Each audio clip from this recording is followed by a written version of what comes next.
Welcome, everyone. I am Mireya Solis, Director of the Center for East Asia Policy Studies at the Brookings Institution. Thank you very much for joining us for today's virtual event for Andrew Yeo's book, State, Society, and Markets in North Korea. Andrew will be discussing his excellent new book, which focuses on domestic and economic changes and shifts in state-society relations in North Korea. Several important developments have taken place under the rule of Kim Jong Un.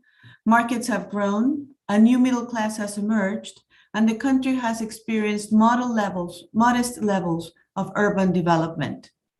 Andrew's new book evaluates how much change is actually taking place, and more importantly, what are the likely implications for the evolution of relations between markets, state, and society. He poses a really fundamental question.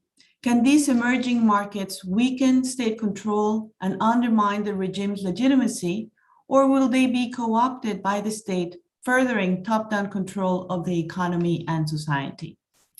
Andrew will be joined in conversation by Jean Lee, Global Fellow at the Wilson Center and veteran journalist of North Korea, and Sheena Greitens, non-resident senior fellow at Brookings and associate professor at UT Austin.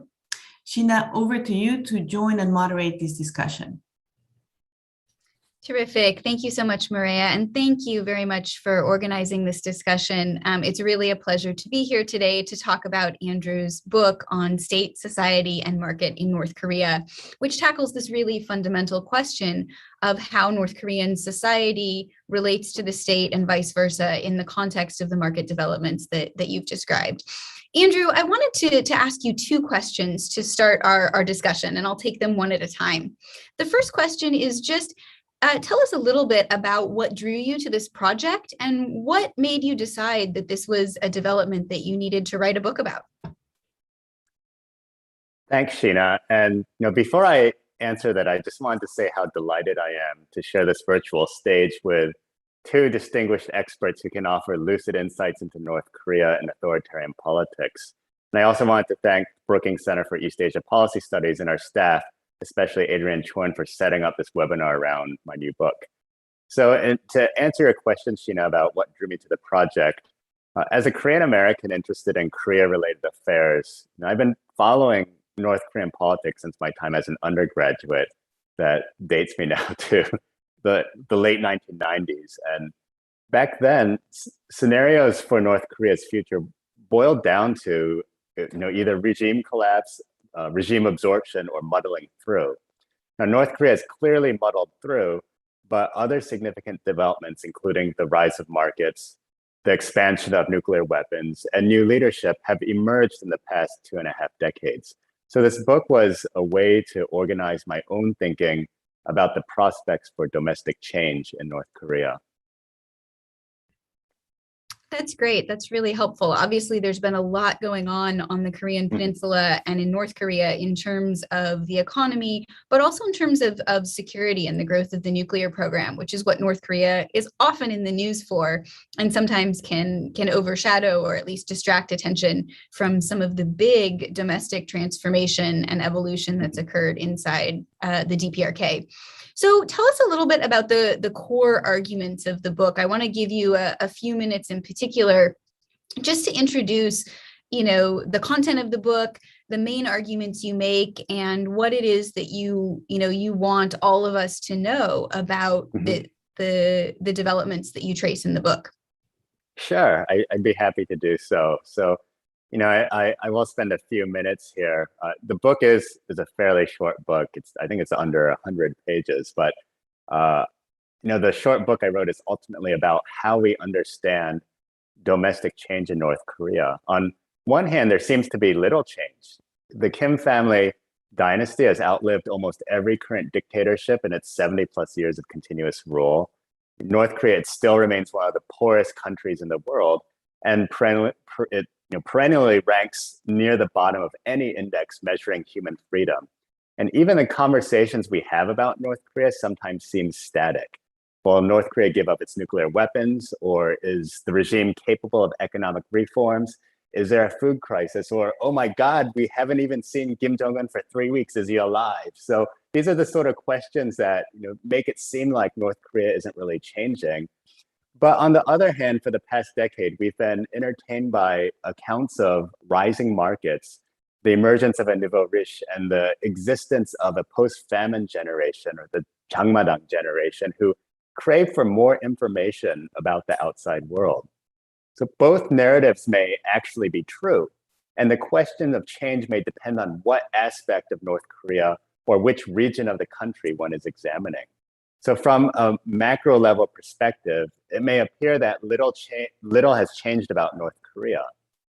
But I might say at a micro level, there is widespread consensus among North Korea experts about the significant role markets play in North Korea's economy and their importance to state and private actors. Formal and informal markets have become a permanent fixture now in what is supposed to be a socialist state.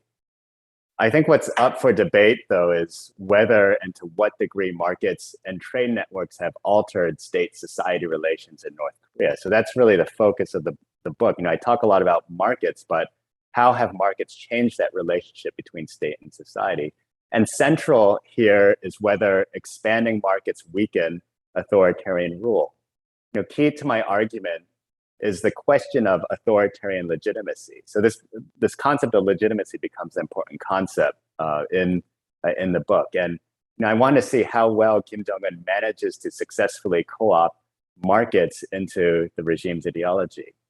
And the key argument here is that if the regime implements controlled economic measures, extracts rents, and subsumes the market economy into its ideology, the state will likely retain strong authoritarian control.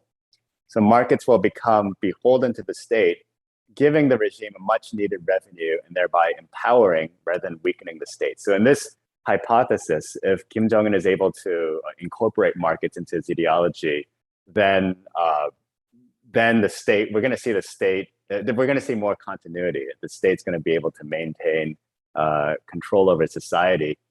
But in contrast, if the regime is unable to incorporate markets into its legitimating messages, as private actors build informal trust networks, share information, or collude with state bureaucrats, more fundamental changes in state-society relations, I think, will be in order. As North Koreans become more dependent on markets for economic survival, the regime's authoritarian grip may weaken as gaps emerge between the regime's ideology, so what Kim Jong Un has been telling the population, and then the actual experiences of North Koreans. In that sense, markets may continue to shift power in favor towards private market participants, and at the same time, it may hollow out the legitimacy of the state. And if that's the case, we may begin to see signs of what I call a public sphere, an emerging public sphere. And many say that that's the precursor to a civil society. Now, I'll just end here by stating that there is much greater optimism about markets empowering society in the mid-2010s when money was flowing and donjus, the new capitalists, were thriving in a pre-pandemic, pre-heavily sanctioned North Korea. And this, of course, was when I had all these questions about whether change was taking place in the country. Now, North Korea watchers, myself included, have become less sanguine about about societal, much less political change today. And this stems from almost 2 years of heavy border lockdowns, and of course the sanctions. But we have also seen the regime crack down on the spread of capitalist and outside cultural influence. There also seems to be a tightening of ideological indoctrination. Kim Jong Un has levied heavy fines or imprisoned corrupt officials and donjus, and the regime has ordered new directives to centralize economic authority from earlier this year. So while the regime, what the regime is doing right now, I'd say it's regulating rather than co-opting market forces. And so it's, right now it seems like there's really not much change at all. But after the pandemic ends, or if sanctions are eased and money begins to flow again, market forces may once again prevail. And the regime, we do see it periodically tighten and then loosening restrictions on markets. I don't have a crystal ball that can predict what's going to happen, but again, I think a lot of it has to do with how the state adopts or incorporates markets into its own regime ideology. And depending on how well it does that or how well it doesn't do that, state-society relations is going to change in different directions. So I'll stop right there, and I don't know, maybe others may have comments.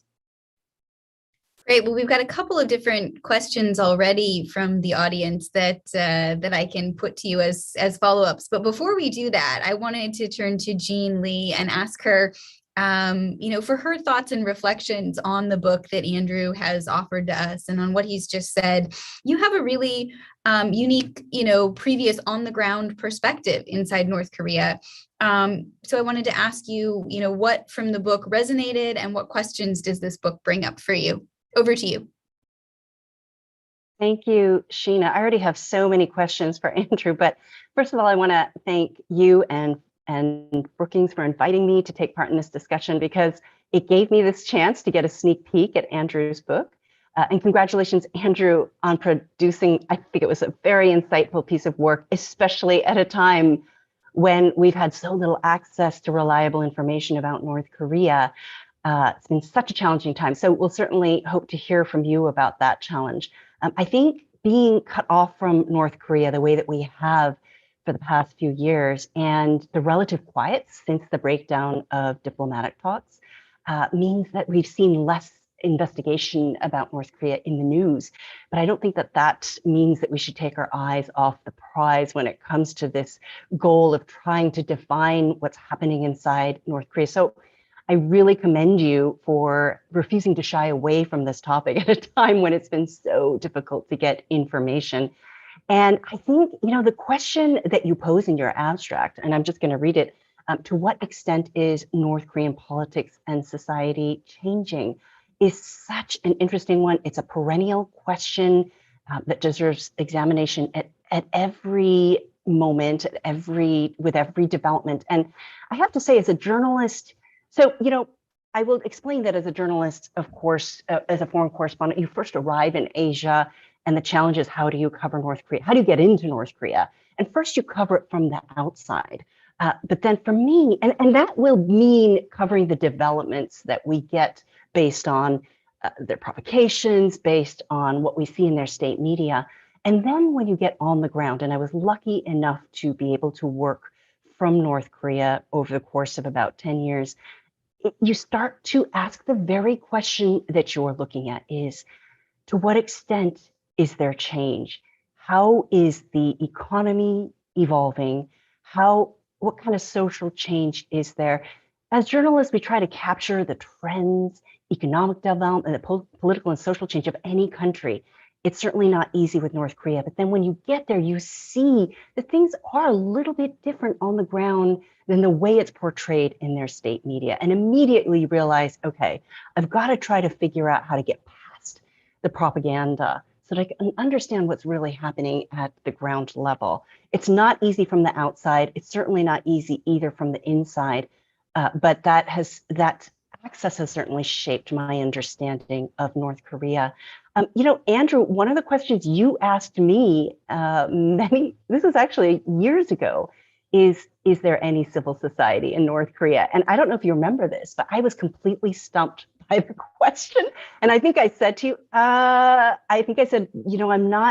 don't know how to answer that question, and let me get back to you. So this is our opportunity to ask that question. And I think with the book, you use that question as the basis for trying to understand change so effectively. For me as a journalist, it was so rewarding to have the richness of the research that you present as you formulate this narrative structure, this question of, is there civil society?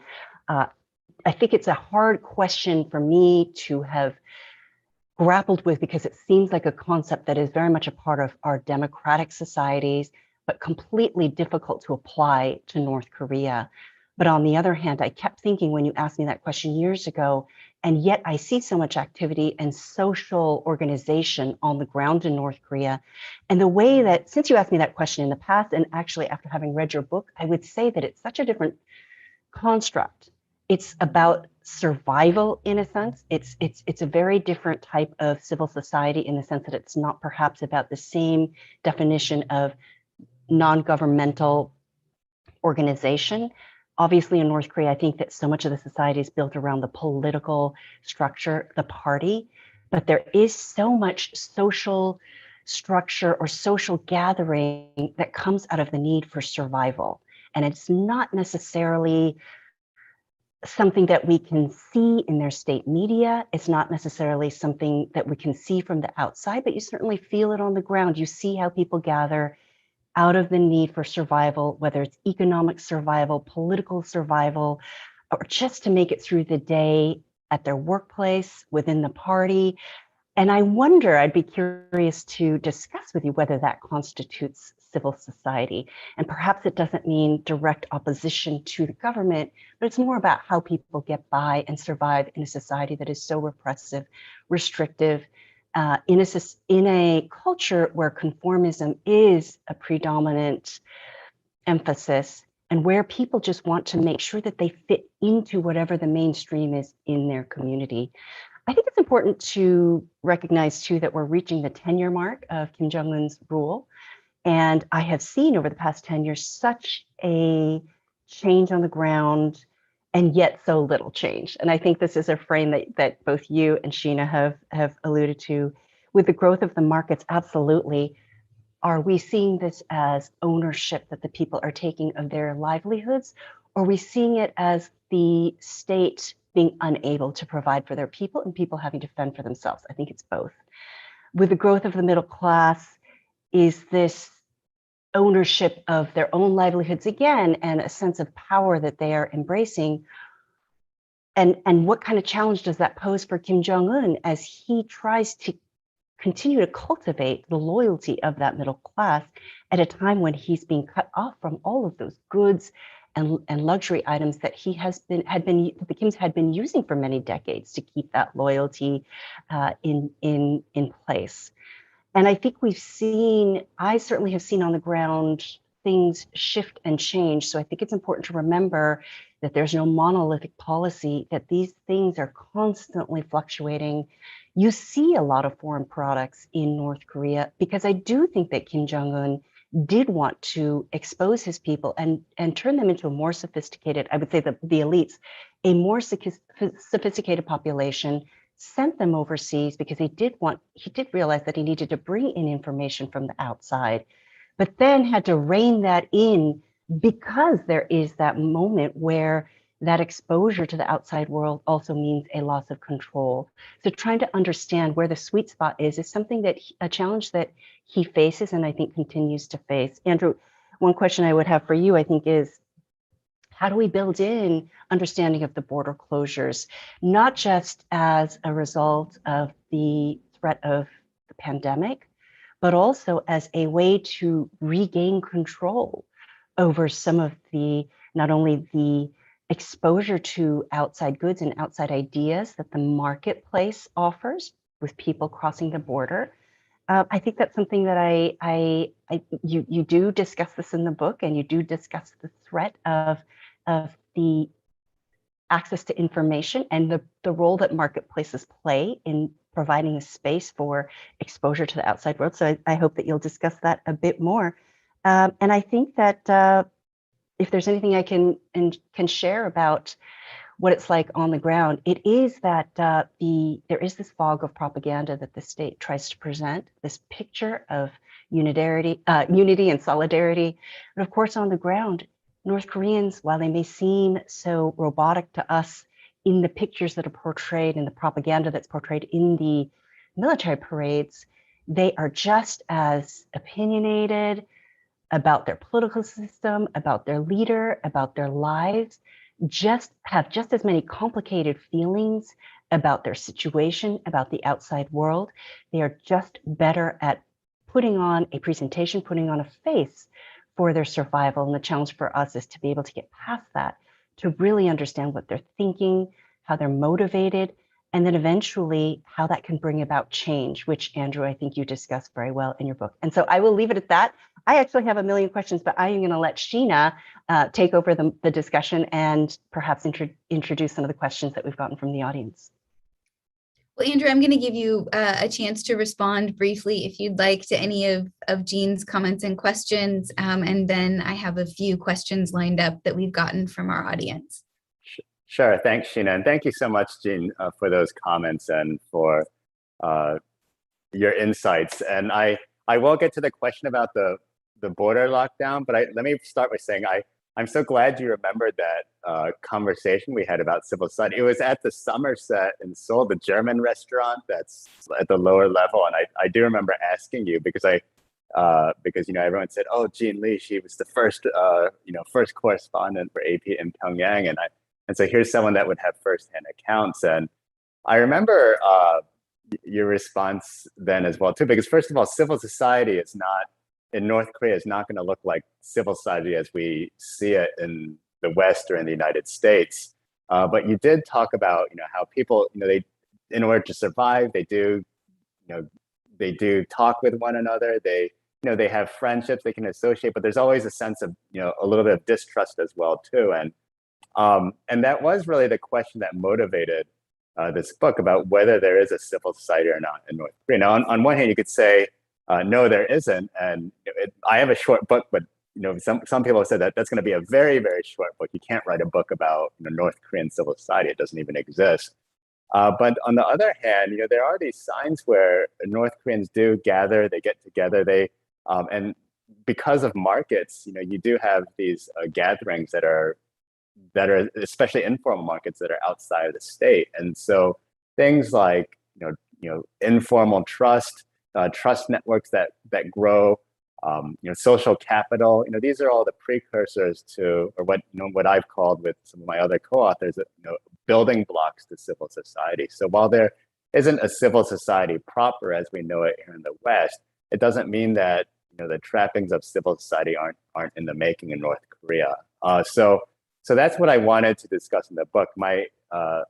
Some of the editors, and they may be listening here now, they actually encouraged me to move away from the direction of civil society because it was almost speculative, and to instead go focus more on this academic question of state-society relations. And so that's what we have. But at the heart of it, I had the same question as Eugene, and it goes back to my initial question to you of whether there is or whether there can be a civil society emerging in North Korea. And to answer very briefly, part of it depends on what your definition of civil society is. In the book, in the first chapter, it goes through a brief discussion of different concepts. And if your idea of civil society is voluntary associations or associational life that exists independent of the state, then no, that doesn't exist in North Korea. But I latch on to this idea of civil society based on a public sphere, and I used that word earlier in my remarks. And it's this idea that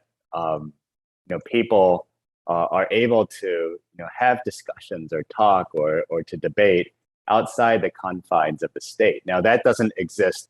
That may not exist as well either in North Korea because of the surveillance state, because of North Koreans being monitored at all times. But it doesn't mean that there are moments where North Koreans do have different thoughts, or they're thinking. It's double speak, whereas officially you may be saying one thing about the regime, or you may be officially praising the regime, but in private you may have different thoughts, and that's something that markets may generate. You participate in markets, especially informal markets, because you can't rely on the state anymore.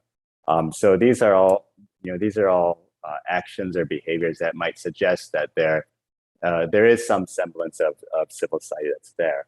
Now, to the question about the border pandemic, I agree with you, Gene. I do think that Kim Jong Un has used this as a rationale to really rein in markets, or to try to bring markets back under the state control. And I'm with you as well too. In 2016 seemed to be the peak of market activity and This was again before heavy sanctions, but I got the sense that Kim Jong Un really wanted to transform North Korea. They talked about the Pyeongjin line, the parallel track between developing the economy, but also the nuclear program. But there was a considerable emphasis or a shift towards growing the economy following Kim Jong Il, and we did see that, and it required North Koreans to go abroad. But at some point, he must have felt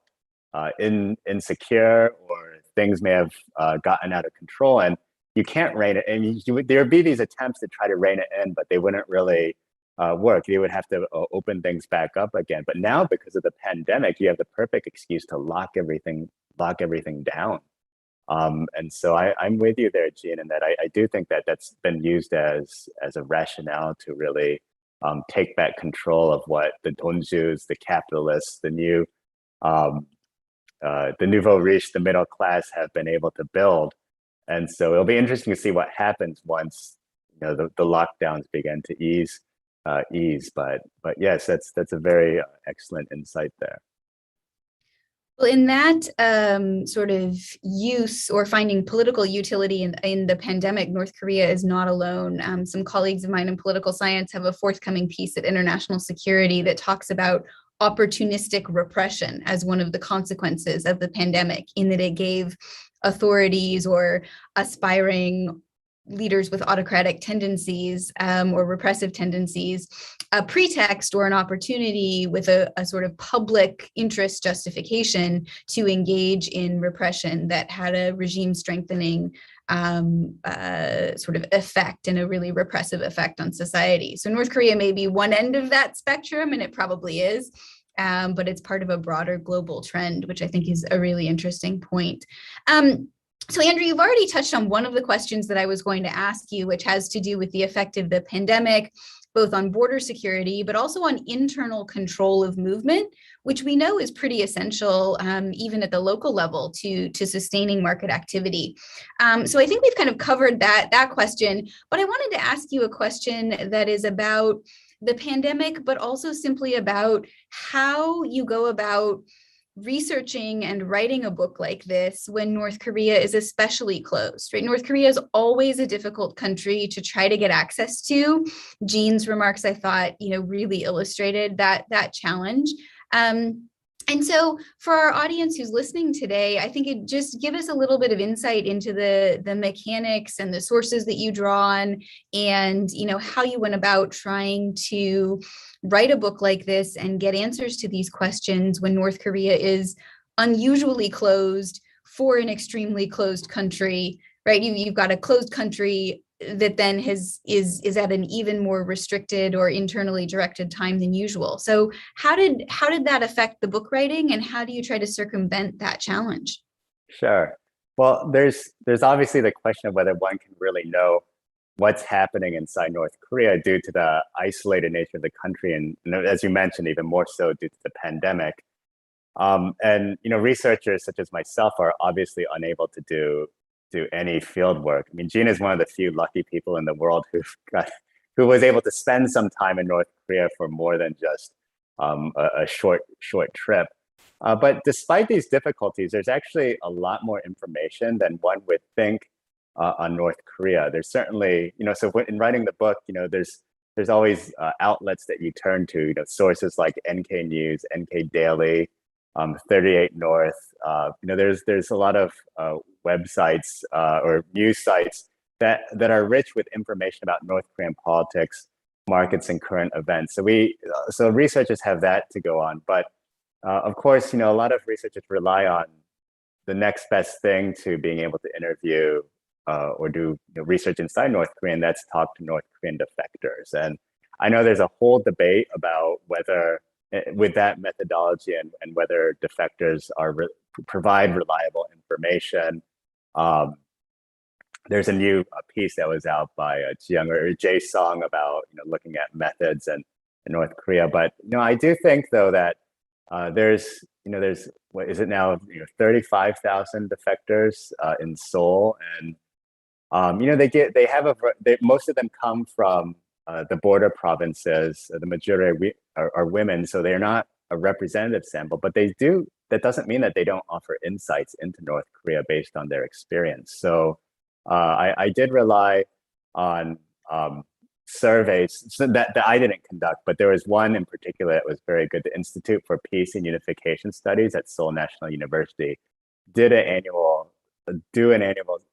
conduct an annual survey on defectors, and they always, since I want to say 2010 or 2011, they've been interviewing recent defectors, those that have come to South Korea within the last 12 months. And so it's one of the few sources that offer longitudinal data on insights from North Koreans. And so there were some questions in there about that approximated questions about legitimacy. There was questions about attitudes towards Kim Jong Un, or what they felt about Juche's ideology, and about their participation in markets. So I drew on that survey data.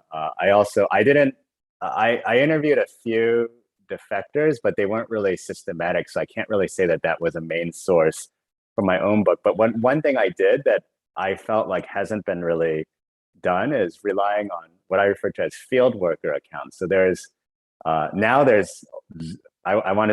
think there's zero humanitarian workers, or at least zero Western humanitarian workers in North Korea right now. But there are these experts. I would refer to them as experts because they've either also lived in North Korea for some time, or they frequently go in and out, multiple trips per year to have some insights about their interactions with North Koreans, their observations about how markets work. And these field workers, are in the humanitarian sector. Some of them have businesses.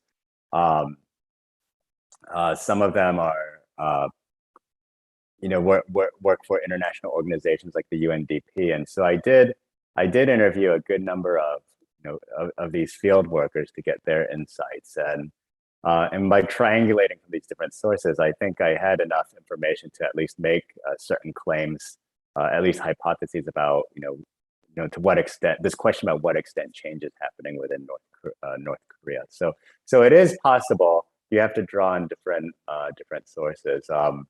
I know you yourself, Sheena, and Jean also. I don't know if we have time to talk about the tricks of the trade in your case, but there are ways to go about studying North Korea, even though we can't go inside the country.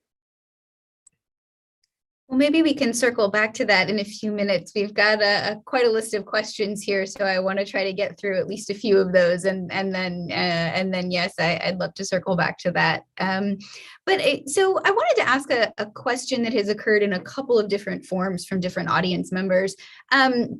And one is about what the North Korean authorities are doing in the face of marketization, right? And so the question is about, do North Korean authorities think that it's possible to sustain market activity and their political regime at the same time by essentially imitating the Chinese model, or a model maybe that other authoritarian regimes have used that maintains political control, but keeps markets open either domestically, right, for internal trading and market practices within the country, or with some controlled level of international exchange.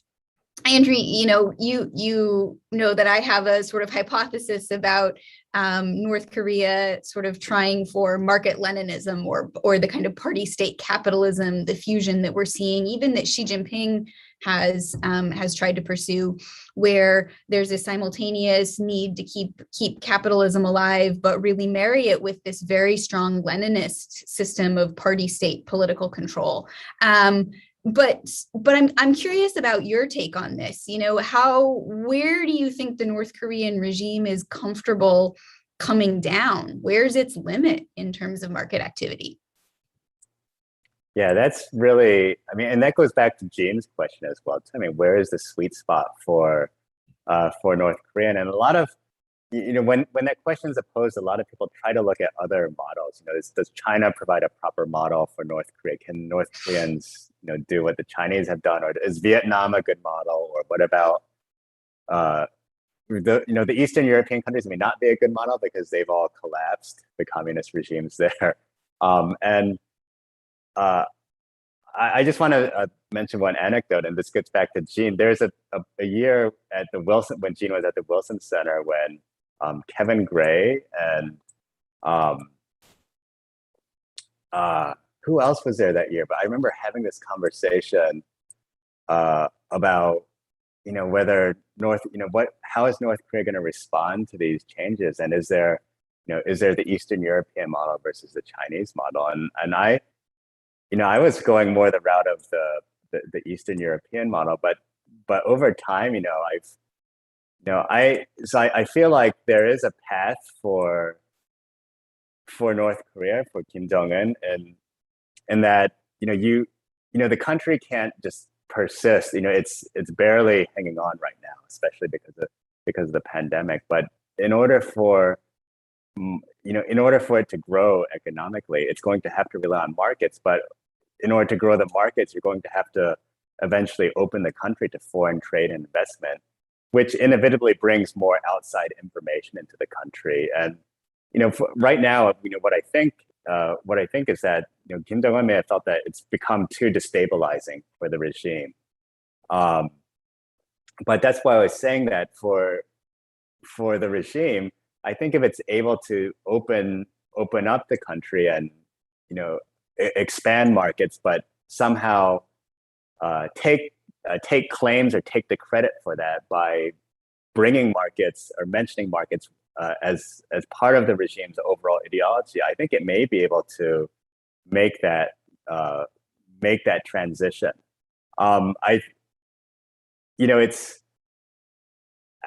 China and North Korea are in a very different spot.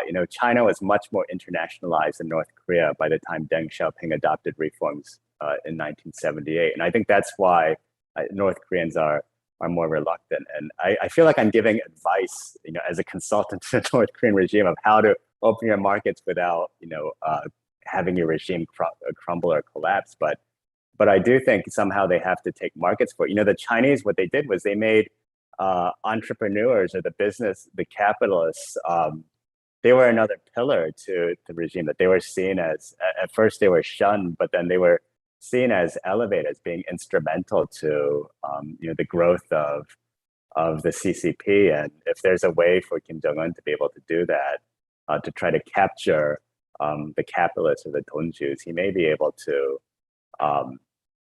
That may be the path for him, and being able to sustain his regime while also bringing on these economic reforms.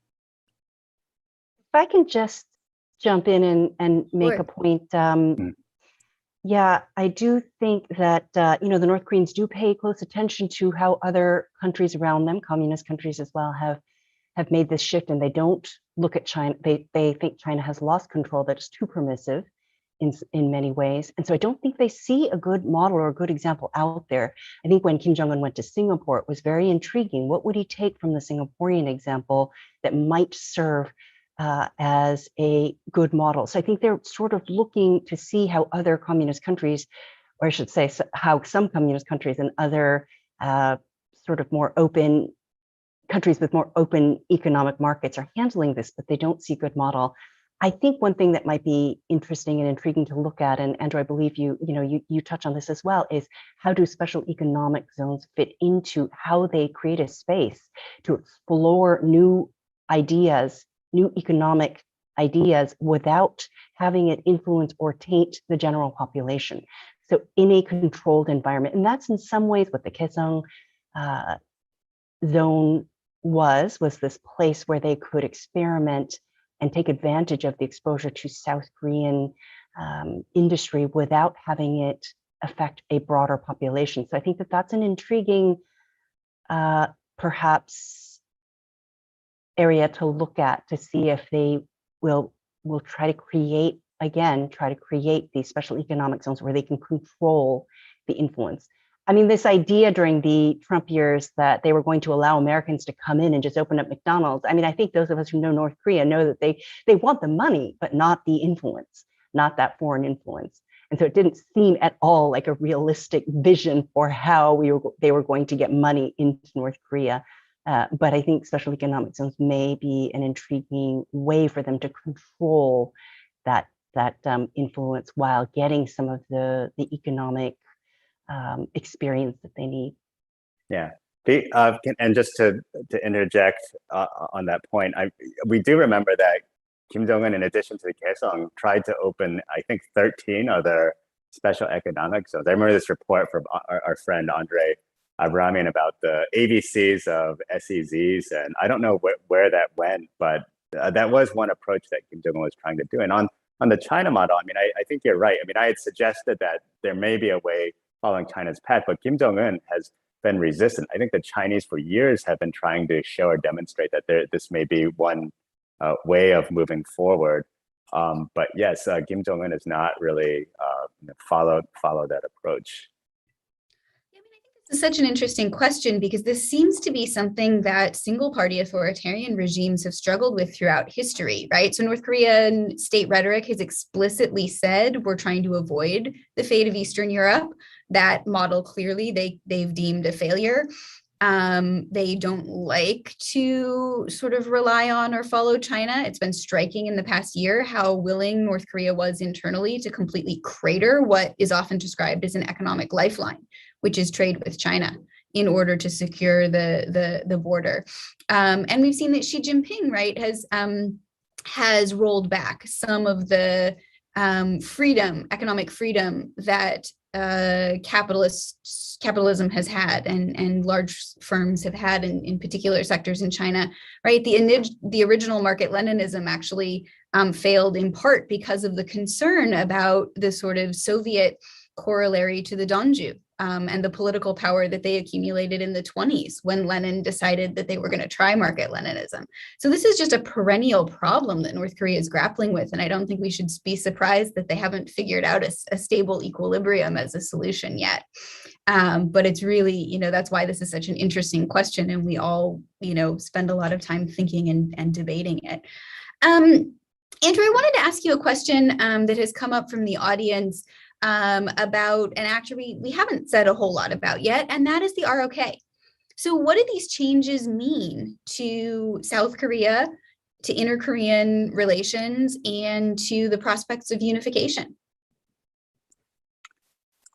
Yeah, I mean, when you talk about changes, I mean, because of the past 2 years, because of the pandemic, we haven't seen much change. That's brought, it's been very difficult for South Korea to do anything. They've tried to make light of trying to offer humanitarian assistance. They've offered, the Moon government has offered lots of things, but North Koreans have really not taken the mantle up on any of these. But if we were to assume that change were to be taking place, if whether in the pre-pandemic era, let's think about a post-pandemic scenario. If markets begin to flourish again, and if we see the balance between, we see a shift towards the role of society and state-society relations in North Korea. I mean, there could be different responses from South Korean government as well as South Korean civil society to engage North Korea. And the current government was, as I mentioned, keen on building things like Inter-Korea Railway or restarting the Kaesong Industrial Complex. And so that's something that they may try to do. They may try to engage North Koreans on that front, thinking that North Korea wants to get back into pursuing market activity. But on the other hand, there are also NGOs, I think, that might try to promote or advance programs that try to bring in more information into North Korea. These are mainly human rights organizations. They may see that, oh, well, we see that change is happening on North Korea, so we should capitalize on that. And in this case, they might see that, oh, well, this is now the opportunity to try to challenge the government by letting North Koreans know what the government has been telling them all along is are lies, and are there ways where we can get North Koreans to resist the regime? Because if markets are growing, then there's going to be demand for more information, or more information from the outside world is going to have to enter North Korea. And on questions of things like unification, it's really, I mean, we might take marketization and shifts in state-society relations as a positive direction for unification efforts. That maybe if the North Korean economy improves, that you might begin having conversations about unification, because right now Koreans are very reluctant. If you look at opinion polls, there's surprisingly, North Korean or South Koreans don't want unification right away, and part of it has to do with the cost. But if markets are flourishing and the economy is doing better, there might be conversations about unification again. But of course, shifting state-society relations is no panacea for unification, and there's going to be many other steps and variables that have to also come into play to make that happen. Thanks. Jean, did you want to add anything, or? Yeah, I was just going to say that, the longer the two Koreas are divided, and the more that gap between their economies, it's not just that, the economic gap is immense, but also the longer that period grows, it's also a social, cultural, young North Koreans, and I say this from my experience there, young North Koreans and young South Koreans are so vastly different. I can't tell you how different this is by generation. So people of my grandparents' generation, they knew Korea when it was one country, and they are very similar in how they speak, how they think, their mores. But with each successive generation, they are just so different. I can barely understand. When I met with Kim Jong Un, for example, he sounded just like my grandparents, the way he spoke. I could understand him perfectly. He was at the time the president of the Presidium of their Supreme People's Assembly.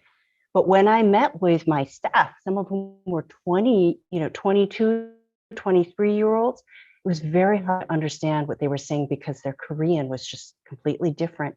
The way that they relate to the world and to Koreans was different. And I would say that's true of South Koreans. There's a huge difference between how young 20-year-old South Koreans speak and their grandparents. And so it's harder for me to imagine. The only unification I can imagine is a kind of economic unification. And Andrew, you're alluding to this in some ways. I think it would take many, many years of South Korea investing in North Korea's economy to really get to a point where they can have an economic unification. But it's very hard for me to really envision any kind of unification beyond that. And I think the younger generation in South Korea doesn't want it. So the longer it goes, the less likely it seems to me as to be something that the South Koreans will want. Of course, it's a completely different question if it's something that happens because of regime collapse or some other societal collapse. That's really interesting. Okay, I'm just looking through our audience questions here to make sure that we try to cover a few more in the time that we have. A question here that I know both of you have thought a bit about, which is about the influx of illicit funds into North Korea. And so one of the questions says, how do you see the influx of illicit funds through state-sponsored hacking programs supplementing North Korea's capacity for regime control? Do you think these funds play any significant role in their economy?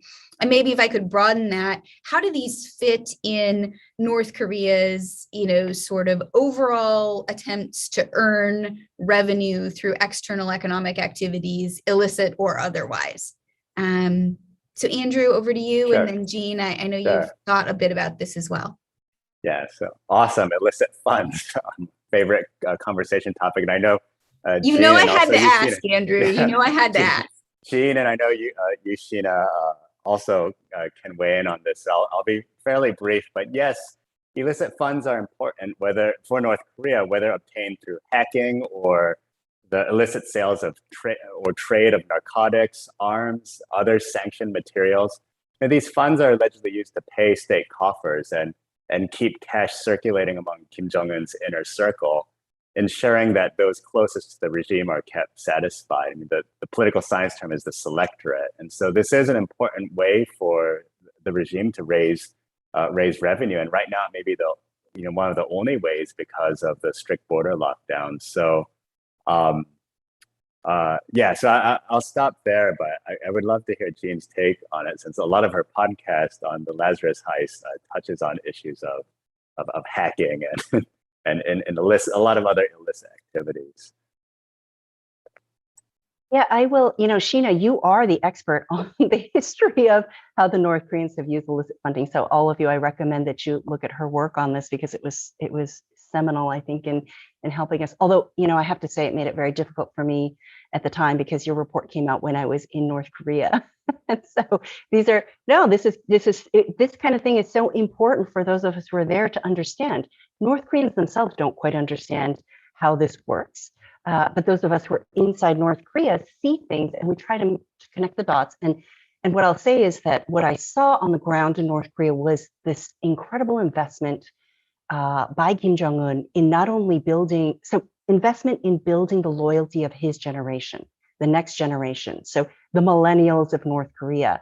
And I thought it was a brilliant strategy for him. I hate to give him credit, but to use science and technology as a way to build loyalty, because he knows, because he's a millennial himself, he knows, just like Mark Zuckerberg knows, that the challenge is to try to find a way to engage that younger generation, and that science and technology is one way to do that. Now, I was seeing all of this unfold on the ground, and I thought, this is on one hand brilliant, because could computers, if they connect to the internet, open up the avenues to information for North Koreans? Or is there another side of this, that a nefarious side to all this development that we need to pay attention to? And that's what I explore in the Lazarus heist, is trying to connect the dots between how Kim Jong Un uses science and technology both to advance the economy, but also to build loyalty among that next generation, but perhaps also create this cyber army of hackers who are then sent overseas to bring in money that can perhaps get around the sanctions. And the concern, of course, that I have is that it's so hard for us to grasp. It's so hard for us to see how cyber works. It's hard to chase it. It's hard to trace it. Where is that money going? Does it mean that it threatens the effectiveness of diplomacy and sanctions? And I think these are all things that we need to look at. So, I hope that you have a chance to listen to the podcast, but also give me some feedback on where we should be going with this investigation, because it does also look at the overseas network and how that is a part of how over the decades they have brought in illicit funding. And again, I think that Sheena, you are the expert on this topic. So I encourage everyone to read the work that you've done. And Andrew, I think you touch on these things as well, is in your book, is how do we need to take that into account when we look at the roles that all of these outside influences play on the relationship between society and state? It's a fascinating question. And Jean, a lot of the activity that I looked at was not in the cyber realm. In fact, at one point in 2012, I remember thinking that was the likely direction North Korea would go. And indeed, we have seen, especially as the country has been physically isolated and its people have been isolated with sanctions and now the pandemic, that cyber activity is a way of externally engaging without physically leaving the country. And that's really important for maintaining the form of isolation that North Korea has pursued. But we also know that when a regime can get money at the top and then distribute it downward in authoritarian patronage, that can actually be conducive to regime stability. So it'll be really interesting to see how North Korea's types of engagement in this activity unfolds, because I do think it's likely to have real consequences for the state-society balance that Andrew's work really interrogates. Okay, we are coming up on the end. So as a final question, I wanted to ask both of you to engage in a little bit of informed prediction. So one of the, this is based on an audience question again, but also just to sort of tell us where you think North Korea is likely to go. So if the Donju class that Andrew has written about, these market activities are, powerful and influential on a grassroots and on the ground level, to what extent is Kim Jong Un likely to feel threatened enough that we'll actually see further crackdowns?